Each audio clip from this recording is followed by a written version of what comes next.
Hey folks, as you can see, I'm making this video about Venus in Libra. As I record this, September 20th, 2024, Venus has just gone into Libra. And there's a few things about this shift and transit that I wanted to let you know about. You want to watch the whole video. I have a few surprises at the end. But one of the things that I'm also doing is I have some special relationship tune-up readings if you wanted me to do a 30-minute tune-up for you. But one of the things is that, to understand is that the reason this is such an interesting transit when Venus goes through Libra is because it winds up being at the end of often at least about 3 months of difficulty. Because when Venus goes through Cancer, when it goes through Leo, when it goes through Virgo, these are all difficult places for Venus, and we just kind of don't feel like working so much with others, and it's just a lot less fun, right, to be making our agreements and working on those, putting in the time and effort. And as I say, I'm going to share 3 important tips at the end for what to do while Venus goes through Libra. So watch through the whole video. And I do also just want to encourage people to please, subscribe and ring the bell to get notified of upcoming future videos, and leave a positive comment. It definitely helps when people, leave a positive comment, because sometimes people just want to, leave negative comments. And again, when you do click like, it also really helps when you like the video and you watch through to a certain point. But, again, one of the things to understand is Venus is really quite tricky, because when it's over here on this side of the zodiac, when it's in Cancer, Leo, and Virgo, these are 3 signs where it doesn't do very well. It has what's called a difficult relationship. It's like a functional malefic in these areas because of its relationship with the moon, the sun, and then also its dignity in Virgo is where it is debilitated. So every year, in fact, we go through these several months. It kind of starts around the summer, when Venus goes into Cancer, then Leo, and then Virgo. And then we get this oasis in the desert, as it says here.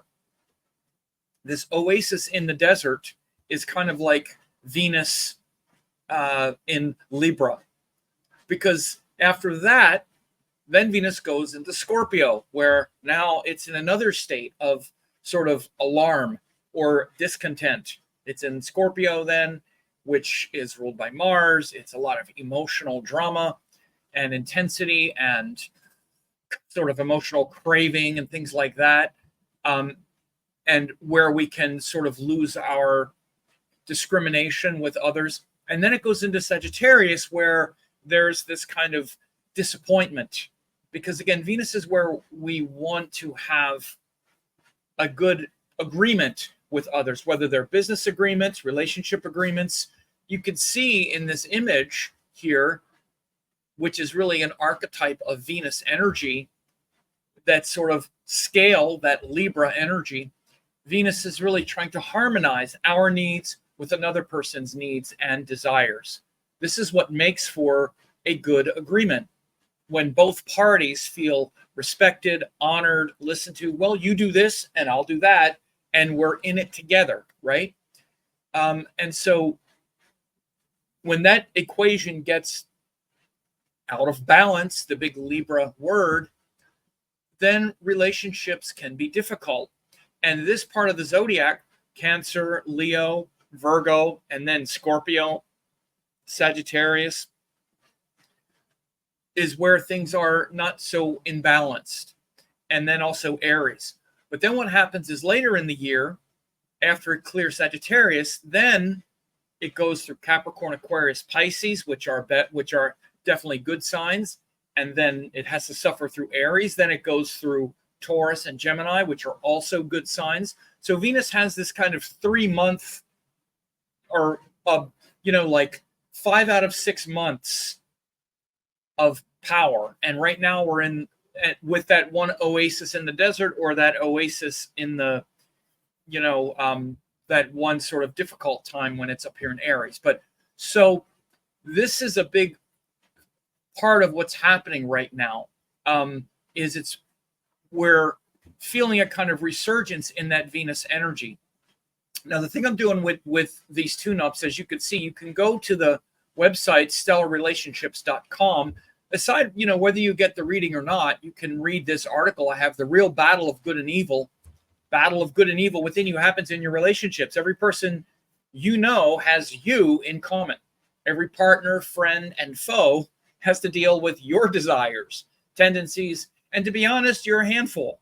You want what you want. And so again, what are you willing to do in order to get what you want from other people? The trade-offs, the gains, the confusion.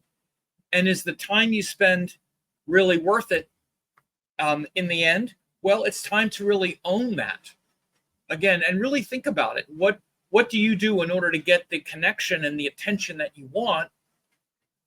Do you honor your own boundaries, and do you respect people's boundaries as much as you should? Right? And again, only you can disrespect yourself. For example, only you can lower your value with others. So the real key to understanding masculine feminine dynamics the real key to relationships especially is masculine feminine dynamics.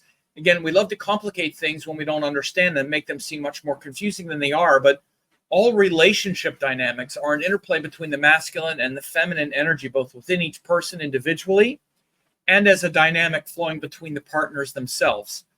So, of course, exactly how that dynamic is flowing is complex, but it's not that hard, especially if you're someone who's been reading this energetic dynamic and teaching it for decades, which I've been doing. And so in these readings that I'm doing here, I analyze in a 30-minute assessment your relationship potentials that's based on the moon, Venus, the 7th house ruler, right? So you have a built-in nature that comes from the moon, comes from Venus, comes from the 7th house ruler in your chart. And then if you have a current relationship connection, and then also the timing factors and the current cycle that you're in. So if you did want to do that, you could go here, the regular $147, but if you enter 24 special, you get $50 off. And again, what you really learn is this masculine feminine dynamic within you, so that you can really learn how to better navigate all of your agreements. Ultimately, that's what Venus is doing. And relationships are really just another agreement, like a romantic relationship or a friendship. They're all just agreements. And agreements are successful because of your capacity to honor another person's wishes equal to your own. But again, that's the big part equal to your own, because Venus is the part of us that wants to have the connection, because we want the desire, we want the connection. It's our desire to experience it with that person. In many ways, we want to get something from them in the Venus aspect, in the Venus area of life. We want the sex or the approval or the appreciation or something. First, you have to understand it this way. You're not a martyr. You want something, and you're willing to do something in order to get it. You're willing to trade something off, which is also, it allows you to expand toward a larger sense of self, right? Because when our desires are that active, we start expanding and being more tolerant because we want something. We're not that tolerant if we don't want something. So this is why Venus and the power of like attraction, beauty, sexuality really teaches us a lot, because that much desire really makes a lot of energy shift and change and expand. But what are you willing to do in order to get that connection? And are you disrespecting yourself and your values in order to get that connection? This is the real important thing that we have to look at when we're evaluating Venus in a chart. But it actually, as it says here, it starts with the moon, actually, because the moon is first that what you feel comfortable with, your comfort zone. And then Venus is what you desire. They're different things. Moon is what you're comfortable with. Venus is what you desire. And again, they're very different things, because you can desire things that don't really make you comfortable as well, for example, or that you're not used to emotionally. And then the seventh house ruler shows the unique example or the unique type of charge in your chart, and then also the seventh house. So these are the things that I surgically evaluate when I do those readings. But even if you don't get the reading, this is just for you to understand. This is what makes for your adult relationships, not like a mother with a child, or with your boss and employee, or even with your siblings, but in these really charged relationships where there's mutual desires. And again, that also includes business relationships and business agreements.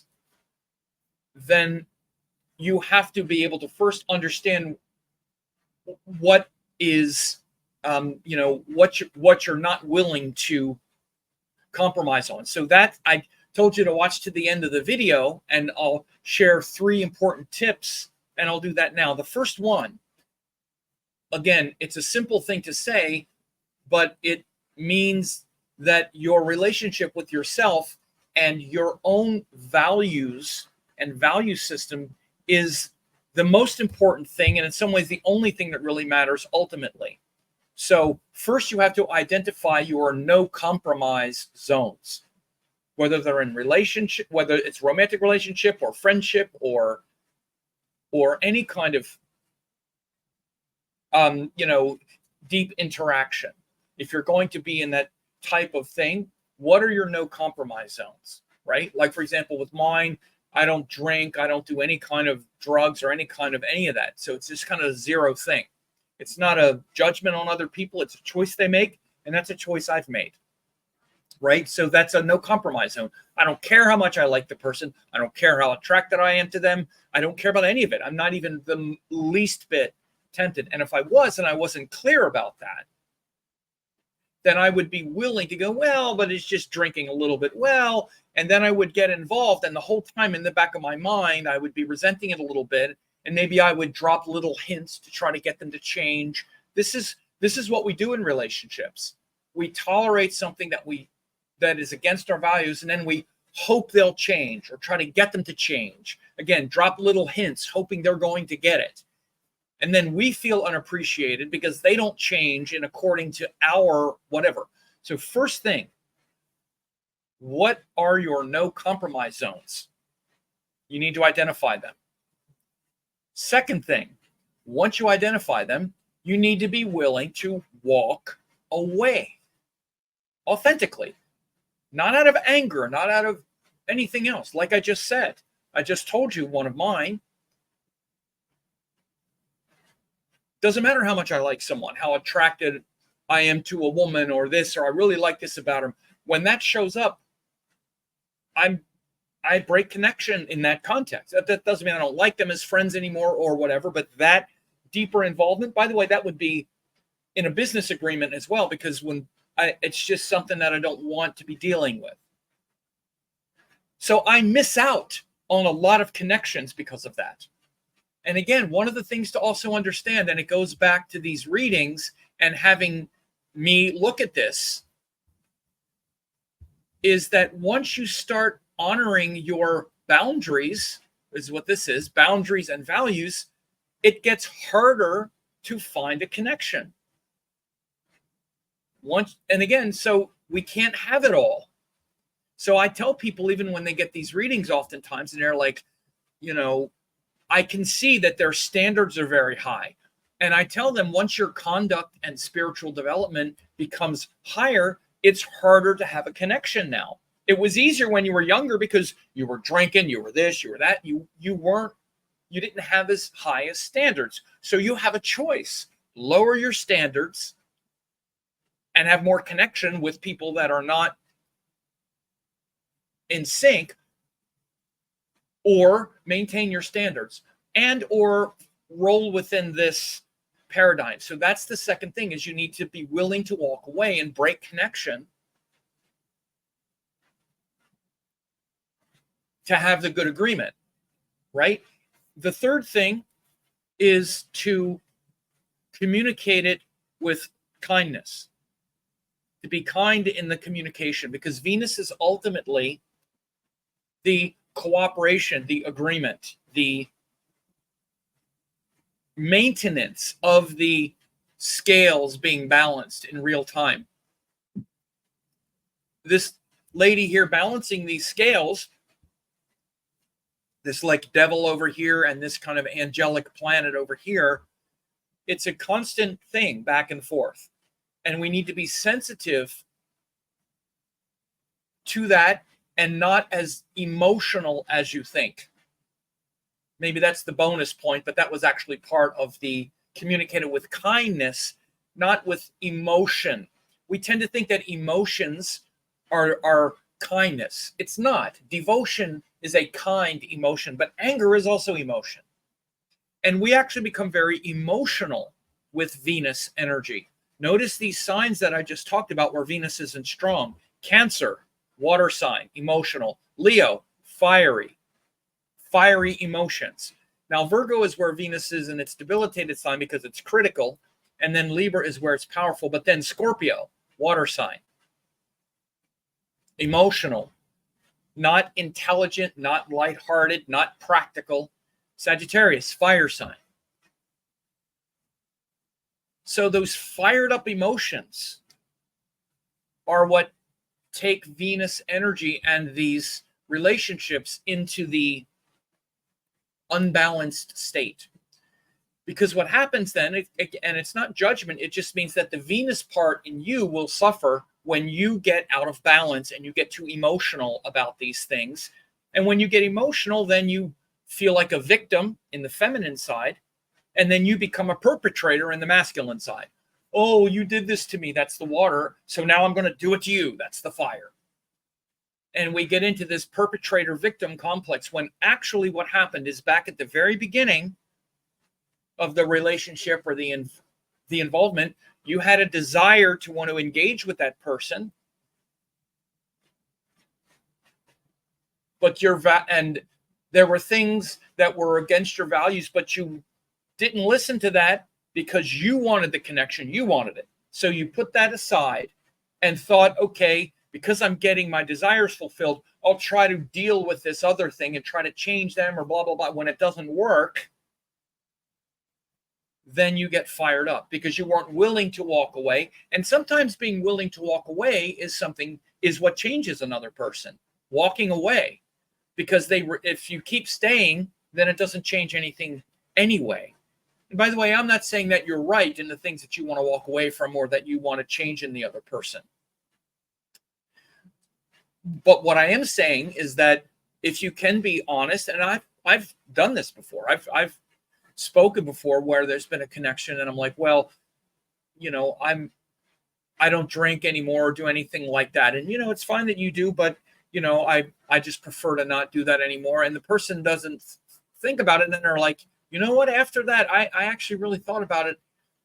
And they actually stopped. It's not like we had a relationship after that, but it's okay to communicate things clearly. So identify your no compromise zones, be willing to walk away, and then communicate kindly and with intelligence, not with anger, frustration, judgment, blame. So again, if you want me to talk about your chart, there is this special, again, a half hour. I can say a lot. This video is only 20 minutes.